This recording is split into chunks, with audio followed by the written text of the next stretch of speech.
ಯಾರು ಈ ಮೊನಾಲಿಸಾ? ಅಸಲಿ ವಿಷಯ ಗೊತ್ತಾ? ವಿಶ್ವದಾದ್ಯಂತ ಹೆಸರಾಗಿರುವ ಮೇಳ ಅದು. ಸುಮಾರು 144 ವರ್ಷಗಳಿಗೊಮ್ಮೆ ನಡೆಯೋ ಮಹಾಕುಂಭ ಮೇಳ. ಹಿಂದೆಂದೋ ನಮ್ಮ ತಾತ ಮುತ್ತಾತನ ಕಾಲದಲ್ಲಿ ನಡೆದಿತ್ತಂತೆ. ಆವಾಗ ಅವರು ಕೂಡ ಆ ಮಹಾಕುಂಭ ಮೇಳವನ್ನ ನೋಡಿದ್ರೋ ಇಲ್ವೋ ಗೊತ್ತಿಲ್ಲ. ಆದ್ರೆ ಈಗ ನಮ್ಮ ಕಾಲದಲ್ಲಿ ಆ ಮಹಾಕುಂಭ ಮೇಳ ಜರುಗುತ್ತಿರೋದು ನಮ್ಮೆಲ್ಲರ ಪುಣ್ಯ. ಇರಲಿ, ಇದು ದೈವ ಸಂಕಲ್ಪ.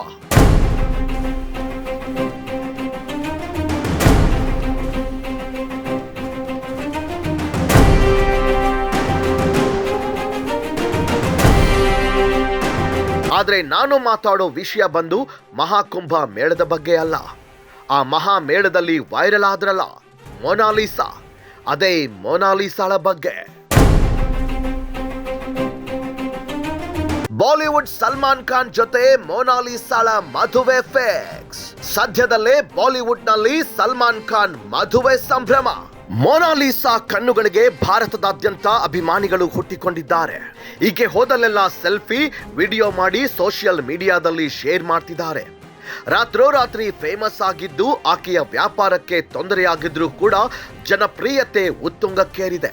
ಕೆಲವೇ ದಿನಗಳಲ್ಲಿ ಮೊನಾಲಿಸಾ ಲಕ್ಷದಲ್ಲಿ ದುಡಿಯುತ್ತಿದ್ದಾರೆ ಅಂತ ಸುದ್ದಿಯಾಗಿತ್ತು. ಮಹಾಕುಂಭದ ವೈರಲ್ ಹುಡುಗಿ ಮೊನಾಲಿಸಾ ಇತ್ತೀಚೆಗಷ್ಟೇ ಸಿನಿಮಾ ಒಂದಕ್ಕೆ ಸಹಿ ಹಾಕಿದ್ದಾಳೆ. क्योंकि मैंने कहा था कि मैं इनको अगली फिल्म में बतौर हीरोइन लॉन्च कर रहा हूं. ಸನೋಜ್ ಮಿಶ್ರಾ ಎಂಬ ನಿರ್ದೇಶಕ ಈಕೆ ತನ್ನ ಸಿನಿಮಾದಲ್ಲಿ ನಟಿಸೋದಕ್ಕೆ ಆಫರ್ ಕೊಟ್ಟಿದ್ದ. ಆ ಸಿನಿಮಾದ ಹೆಸರು ದಿ ಡೈರಿ ಆಫ್ ಮಣಿಪುರ್. ಈ ಸುದ್ದಿ ಹೊರಬಿದ್ದ ಕೆಲವೇ ದಿನಗಳಲ್ಲಿ ಮೊನಾಲಿಸಾ ಸಿನಿಮಾದ ಹಾಡಿನಲ್ಲಿ ನಟಿಸುತ್ತಿರುವ ಮೇಕಿಂಗ್ ವಿಡಿಯೋ ಎಂದು ಸೋಷಿಯಲ್ ಮೀಡಿಯಾದಲ್ಲಿ ವೈರಲ್ ಆಗ್ತಿದೆ.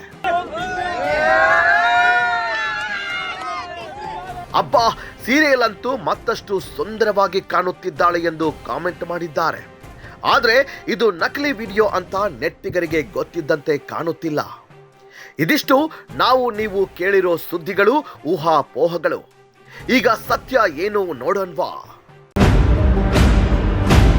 ಮಹಾಕುಂಭ ಮೇಳದಲ್ಲಿ ವೈರಲ್ ಆದ ಕ್ಯಾಟ್ ಐಸ್ ಗರ್ಲ್. ಸೆಲ್ಫಿ ಕೆಕ್ಕಿಸಿಕೊಳ್ಳೋಕೆ ಜನ ಮುಗಿ ಬೀಳುತ್ತಿರೋದು ಯಾಕೆ? ಮಹಾಕುಂಭ ಮೇಳವನ್ನ ಬಿಟ್ಟು ಜನ ಅವಳ ಹಿಂದೆ ಓಡುತ್ತಿರೋದು ಯಾಕೆ? ಅಸಲಿಗೆ ಭಾರತದ ಮೂಲದ ಈ ಮೊನಾಲಿಸಾ ಯಾರು? ಸ್ನೇಹಿತರೆ, ಕೆಲ ದಿನಗಳ ಹಿಂದೆ ರಾತ್ರೋರಾತ್ರಿ ಸೋಷಿಯಲ್ ಮೀಡಿಯಾದಲ್ಲಿ ಮೊನಾಲಿಸಾ ಅನ್ನೋ ಹುಡುಗಿ ವೈರಲ್ ಆಗ್ತಾಳೆ. ಮಹಾಕುಂಭ ಮೇಳದಲ್ಲಿ ಕಾಣಿಸಿಕೊಂಡ ಈ ಹುಡುಗಿ ನೋಡಲು ಆಕರ್ಷಣೀಯವಾಗಿ ಕಾಣುತ್ತಾಳೆ ಅನ್ನೋ ಕಾರಣಕ್ಕೆ ಸೋಷಿಯಲ್ ಮೀಡಿಯಾದಲ್ಲಿ ಎಲ್ಲರ ಗಮನ ಗಿಟ್ಟಿಸಿಕೊಂಡು ನೋಡುತ್ತಲೇ ಎಲ್ಲರನ್ನ ತನ್ನತ್ತ ಆಯಸ್ಕಾಂತದಂತೆ ಸೆಳೆದ ಹುಡುಗಿ ಈ ಮೊನಾಲಿಸಾ. ಮಹಾಕುಂಭ ಮೇಳದಲ್ಲಿ ಬೀದಿ ಬದಿ ಮಣಿಗಳನ್ನ ಮಾರಾಟ ಮಾಡುತ್ತಿದ್ದ ಈ ಮೊನಾಲಿಸಾ ಇವತ್ತು ನಮ್ಮೆಲ್ಲರಿಗೂ ಚಿರಪರಿಚಿತ. ಸಾಮಾಜಿಕ ಜಾಲತಾಣದಲ್ಲಿ ಅವಳದ್ದು ದಿನಕ್ಕೊಂದು ಸುದ್ದಿ, ಕ್ಷಣಕ್ಕೊಂದು ಬಣ್ಣ. ಇಲ್ಲಿ ಆ ಮೊನಾಲಿಸಾಳ ಬಗ್ಗೆ ಬಣ್ಣ ಕಟ್ಟಿ ಮಾತಾಡ್ತಾ ಇರೋರು ಯಾರು? ನಾವುಗಳೇ. ಅವಳನ್ನ ರಾತ್ರೋರಾತ್ರಿ ಸ್ಟಾರ್ ಮಟ್ಟಕ್ಕೆ ಹೈಪ್ ಕ್ರಿಯೇಟ್ ಮಾಡಿದ್ದು ಯಾರು? ಅದು ನಾವುಗಳೇ. ಕೊನೆಗೆ ಅವಳ ಅಸಲಿ ಮುಖ ಬಯಲು ಮಾಡಿದ್ದು ಯಾರು? ಅದು ಸಹ ನಾವುಗಳೇ. ಕೇಳ್ತಿದ್ರೆ ನಗು ಬರ್ತಿದೆ ಅಲ್ವಾ? ಆದ್ರೂ ನಿಜಾನೇ. ಅವನ್ಯಾರೋ ಇವಳು ಮೊನಾಲಿಸಾ ಅಂತ ಇನ್ಸ್ಟಾಗ್ರಾಮ್ ನಲ್ಲಿ ಪೋಸ್ಟ್ ಹಾಕಿದ. ಅದಕ್ಕಿನ್ನೊಬ್ಬ ಸೋ ಬ್ಯೂಟಿ ಅಂತ ಕಮೆಂಟ್ ಮಾಡಿ ಲೈಕ್ ಕೊಟ್ಟ. ಇದನ್ನೆಲ್ಲ ನೋಡಿದ ನಾವುಗಳು ಅವಳು ಯಾರು, ಏನು, ಹೆಂಗೆ ಅಂತ ಯೋಚಿಸದೆ ನಮ್ಮ ಕ್ರಶ್ ಮೊನಾಲಿಸಾ, ನಮ್ಮ ಹುಡುಗಿ ಮೊನಾಲಿಸಾ ಅಂತ fans page, troll page create ಮಾಡಿ ವಿಡಿಯೋ ಮಾಡಿ ಅವಳನ್ನ ಬೆಳಕಿಗೆ ತಂದ್ವಿ. ಇಲ್ಲಿ ಅಸಲಿ ಸತ್ಯ ಏನು ಅಂದ್ರೆ, ಸುಮಾರು 144 ವರ್ಷಗಳಿಗೆ ನಡೆಯೋ ಮಹಾಕುಂಭ ಮೇಳದ ಪೂಜಾ ಕೈಂಕರ್ಯಗಳನ್ನ ತೋರಿಸಿ ಸನಾತನ ಧರ್ಮ ಅಂದ್ರೆ ಏನು, ಮಹಾಕುಂಭ ಮೇಳದ ಸಾರಾಂಶವೇನು ಅನ್ನೋದನ್ನ ಎಲ್ಲರ ಮನೆ ಮಾತಾಗಿಸ್ರೋ ಅಂದ್ರೆ ಅವಳ್ಯಾರೋ ಮೊನಾಲಿಸಾನ ಇಡೀ ಪ್ರಪಂಚಕ್ಕೆ ಪರಿಚಯಿಸೋಕೆ ಹೊರಟಿದ್ದಾರೆ ನಮ್ಮ ಜನ. ಇದನ್ನೆಲ್ಲ ನೋಡ್ತಾ ಇದ್ರೆ ನಾವೆಲ್ಲ ಏನ್ ಮಾಡೋಕೆ ಹೊರಟಿದ್ದೀವಿ ಅನ್ನೋದೇ ನನ್ನ ಪ್ರಶ್ನೆ. ವೈರಲ್ ಆದ ಬೆನ್ನಲ್ಲೇ ಮೊನಾಲಿಸಾ ಸಾಲು ಸಾಲು ಸಿನಿಮಾ ಆಫರ್. क्योंकि मैंने कहा था कि मैं इनको अगली फिल्म में बतौर हीरोइन लॉन्च कर रहा हूं. ಶಿವಣ್ಣ ರಾಮ್ ಚರಣ್ ಚಿತ್ರದಲ್ಲಿ ಮೊನಾಲಿಸಾ ಸ್ಕ್ರೀನ್ ಶೇರ್.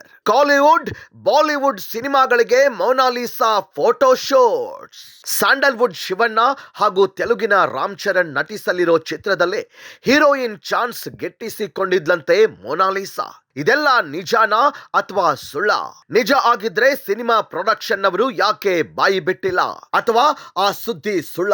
ಮೇಲ್ನೋಟಕ್ಕೆ ಈ ಸುದ್ದಿ ಶುದ್ಧ ಸುಳ್ಳು ಅನ್ನೋದು ನನಗಿಂತ ಚೆನ್ನಾಗಿ ನಿಮ್ಗೆ ಗೊತ್ತಿದೆ ಅಲ್ವೇ? ಹಾಗಾದ್ರೆ ಈ ತರಹದ ಸ್ಟೇಟ್ಮೆಂಟ್ ಗಳನ್ನ ಯಾಕೆ ಪ್ರಚಾರ ಮಾಡ್ತೀರಾ? ಇದರ ಅರ್ಥ ಮೊನಾಲಿಸಾ ಹೆಸರು ಬಳಸಿಕೊಂಡು ಒಂದಷ್ಟು ಚಾನೆಲ್ಗಳು, ಟ್ರೋಲ್ ಪೇಜ್ಗಳು ಅವಳ ಹೆಸರಲ್ಲಿ ಹೊಟ್ಟೆ ತುಂಬಿಸಿಕೊಳ್ಳುವ ಕೆಲಸ ಮಾಡುತ್ತಿವೆ ಅನ್ನೋದು ಇಲ್ಲಿ ತುಂಬಾ ಕ್ಲಿಯರ್ ಆಗಿ ಕಾಣಿಸ್ತಿದೆ. ನೀವೆಲ್ಲ ಸಮಾಜಕ್ಕೆ ಏನು ಸಂದೇಶ ಕೊಡ್ತಿದ್ದೀರೋ ಗೊತ್ತಿಲ್ಲ.